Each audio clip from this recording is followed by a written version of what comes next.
The new film, Weapons of Mass Migration, explained in under 2 minutes. Around 7.2 million illegal immigrants entered the United States under President Joe Biden alone. Role of the UN.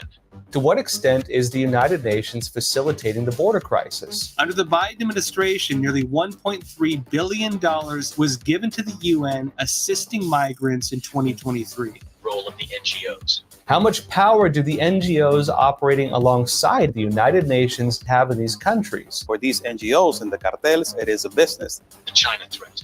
The Chinese are not just using their own migrants as a weapon. The CCP is also financing the migration's nuclear bomb projects that will complete the Pan-American Highway. You just fly into Brazil or get on buses, you're in San Diego. Water has been contaminated, they believe, from all the dead bodies in the river. There's dead bodies all over the place. The people pushing this are leading people to their death. But a big question still remains. Why are they doing this? Transform the U.S. electorate. Millions of illegals into the United States to change the demographics, to change the voting patterns, to create chaos. The multipolar world agenda. The multipolar world agenda is a euphemism for destroying the United States. The narrative has been echoed by the World Economic Forum and from CCP leader Xi Jinping. Global governance. The primary objective is to undermine people's attachment to their nation state. And this facilitates the emergence of global governance, which is the ultimate objective. This is all happening because our elected leaders agreed to it. It's being facilitated. The American people deserve to know why.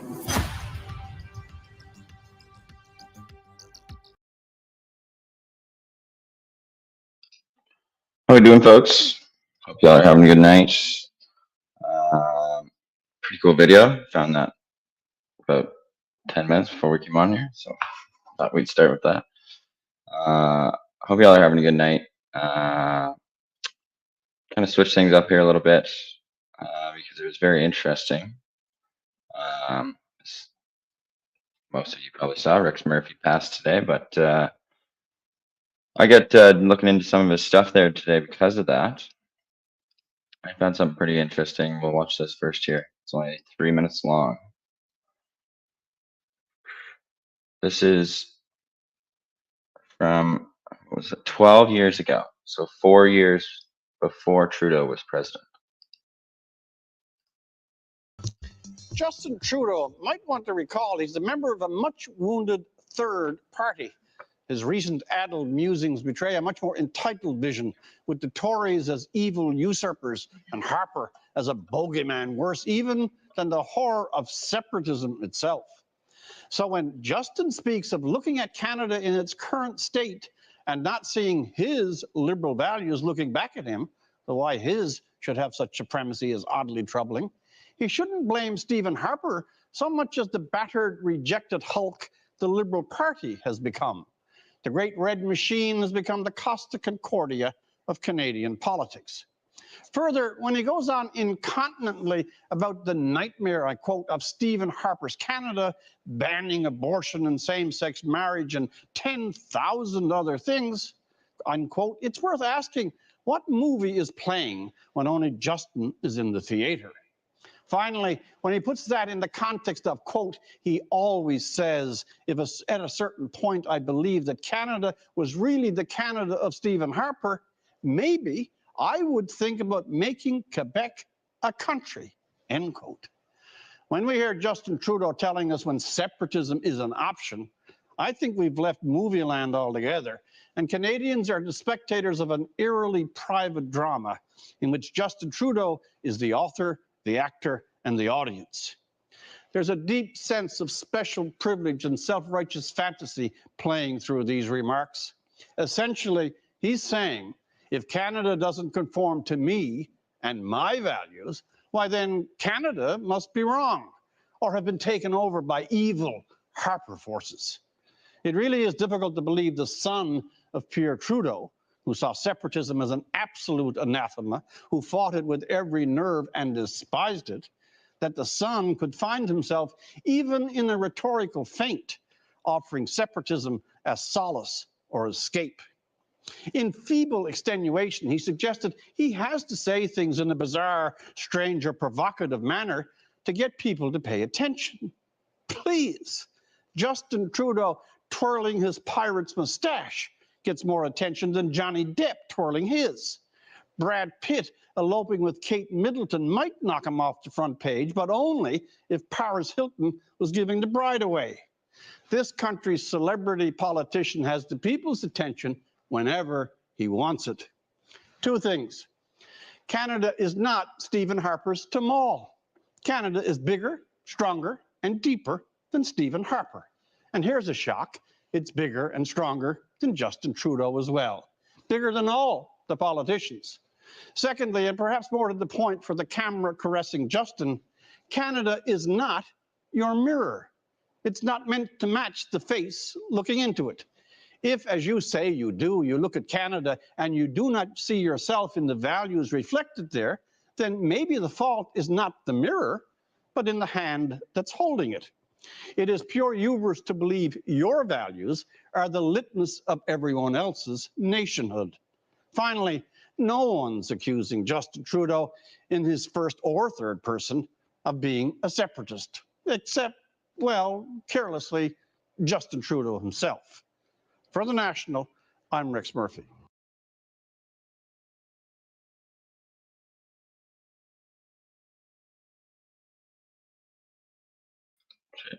Muted. I hope y'all enjoyed that. I really liked it. So I found that, but Rex Murphy did a front page article yesterday, died today. And we're going to read that article because it answered some things, some big things, which is pretty wild. Wow. I'll bring that up here. It's kind of why I had to change and do this at the last second. We'll do our other show in the morning. But this is wild.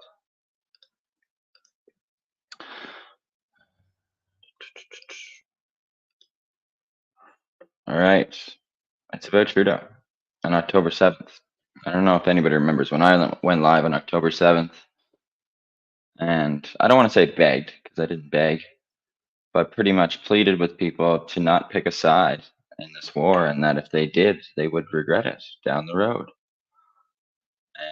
And it just so happens that some of these big meetings that we're going to be having over the next couple of days up here are directly aligned with the Jewish and the Palestinians.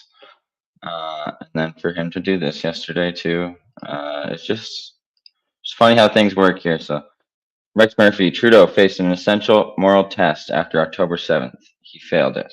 Our loudly, proudly self-proclaimed first male feminist prime minister was silent on the horrid tortures and rapes of Israeli women. So it's a little bit of a different angle he's gone here.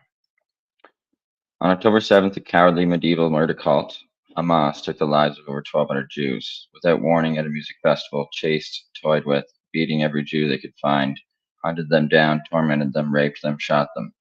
A great insensate orgiastic jubilation over a massacre of innocent Jews of an intensity and enormity not seen since the demonic practices of Jew-hating, Jew-destroying Nazism.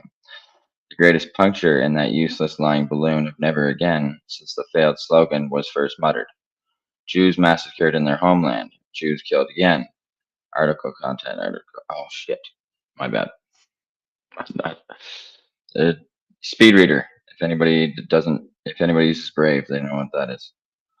Where are we at here? There we go.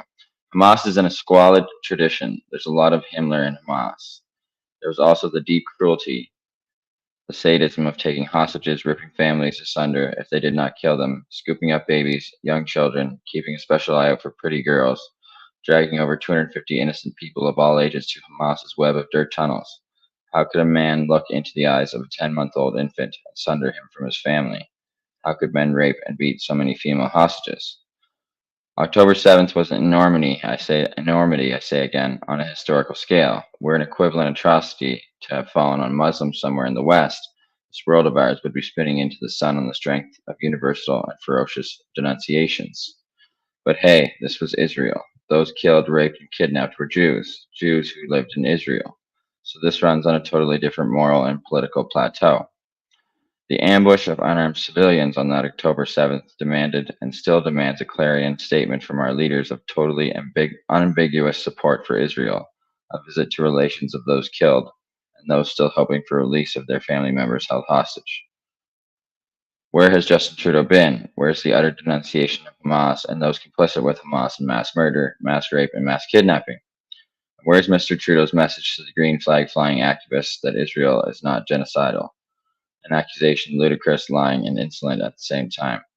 So most of you know that I disagree greatly with this. I just want to focus on the article. After his clumsy, incompetent, and amateur 8-year holiday as Prime Minister, our country, Canada, is diminished on the world stage and has worrisomely scattered and incohesive on the home front. Canada has no core values, according to the one person most responsible for nursing the core values of the nation. And so the world has no sense of where Canada really stands because we really don't have a stand. And by Trudeau's lights, our post-nationalist Canada of no core values, just by definition alone, has nothing to say. Our pride parades and an infatuation with global warming enough to fuse a great country into one magnificent union? Don't think so, but that's really all we've seen from Trudeau. Political cowardice, the fear of losing some of the Muslim vote, has Trudeau and Jolie responding to anti-Semitism by dusting off tattered platitudes. This is not who we are as Canadians, or some equally flaccid slogan crafted by a herd of consultants and speechwriters. He has no moral force to exert. He has no high presence in the world's leadership. His flighty antics and frequent displays of incompetence have left him in isolate on the world platform. Essentially, his sad record internationally, his unintellectuality, Jesus. His mind is not overclouded with ideas and the obsessional tide of global warming fantasies. Serious leaders may mouth the words these days, but the global warming juggernaut is bogged down. It's come and gone, guys. I've combined to place him outside the adults who do rule the nations of the world. He is one wise man. So, one thing I've noticed about Rex Murphy is he's either playing really dumb, like the last 6 to 7 years, or he's just oblivious to a couple things. Either way, I know they're media, I know they're paid, but it would be so interesting to see the response to these phenomena if it were, say, Muslims instead of Jews who were bearing the freight of anti-bistic hate and murderous intent. To see a Muslim professor get barred from his office on a Toronto campus, or a black feminist specializing in colonialism having her speech drowned out. What a world of difference the coverage would show. What intense concern. And this difference, everyone already knows it to be true. Or to switch examples, it's the same when 10 or 30 or 60 Christian churches are burned in Canada. Burning churches, while highly undesirable, is, we have been told from the highest Canadian political level, nonetheless understandable. There's one particular dimension of the horrid acts of October 7th that cries for particular notice. One area in which the failure of Justin Trudeau is egregious, a collapse of his most visible values, and must be both obvious and depressing to his own partisans. We never did get to hear our loudly, proudly self-proclaimed first male feminist prime minister show any serious, extended response to the horrid tortures, beatings, rapes, kidnappings, and murder of Israeli women, girls, and infants. Remember, because a lot of people don't seem to want to remember, this was an unprovoked mass killing by armed and hate-saturated Palestinians. We know that's not the facts at this point.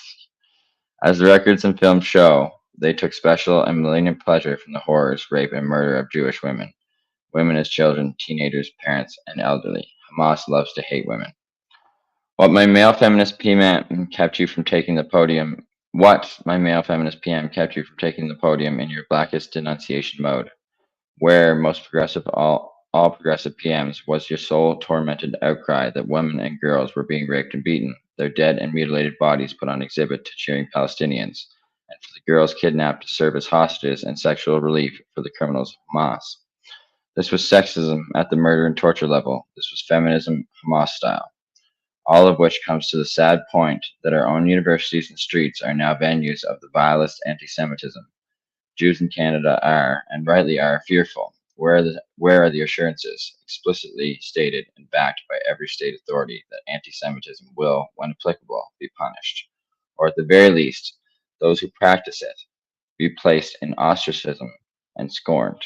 After 8 years as Prime Minister, Trudeau is presented with a singular, historic, and essential moral choice to make. It is a moment to make clear to the world what that choice is. The choice to stand with democratic Israel, to rebut the insolent lies about genocide and apartheid, to name Hamas for the total sadistic villain it is, to scream to the world condemning the defilement, rape, and murder of Israeli women and girls, and dismiss the moronic and morally unstable students on Canadian campuses and their infatuation with a terrorist organization. And beyond all, to furiously condemn anti-Semitism and have no chuck at all with those who harbor that diseased practice of the world's most hateful losers. Do you think he'll make that choice? Those choices? Not very likely. There are plastic bags to ban, military men's rooms to be stocked with tampons, gay monuments to plan. All these greatly surpass in Trudeau's world some distant friction in the history, Middle East, and the minor discomforts. Now, obviously, we don't necessarily agree with that whole article, and neither do the facts. But what blows my mind, and so painfully obvious right here, is that Rex Murphy has just shown us that people can see something and be completely blind to something else. And there's a little more in there too. It's actually pretty crazy, because if you watch a few videos in a row, you see that Rex Murphy, he was in the middle. He was just like myself in a lot of ways. Whereas he hated the liberals, he hated the conservatives. He knew they're all bullshit. But for some reason, whatever it may be, and this fascinates me, and I wish I could get an answer. Maybe someday I will. But for somebody to be so based in politics and not see that it's the same people controlling both sides of those wars blows my mind. Blows my mind. He wasn't stupid, but what was he? Because that's quite the article. It's very on Rex Murphy as well.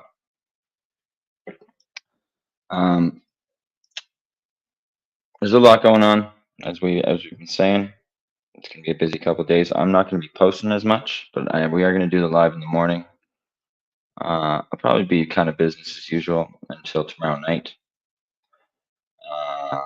and then probably be pretty quiet for a couple of days. We're gonna have a lot of putting on paper time, so we'll definitely do at least an update per day. Facebook's been really kicking my ass this week, and I haven't even gotten restricted once. I don't even know what the heck. I mean, we're hitting some large numbers on our profile that we've been using pretty much for this whole year. Yeah, right, Cindy? I don't, and I'm going to show you something too. So,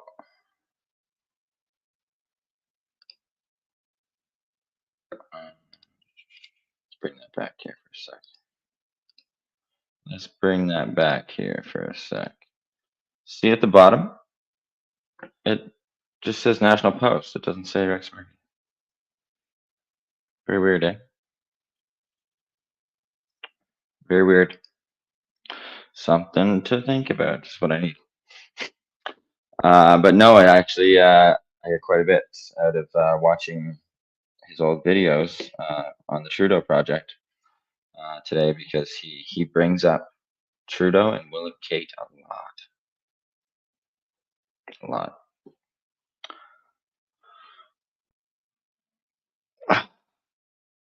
Yeah, we'll be doing an update today.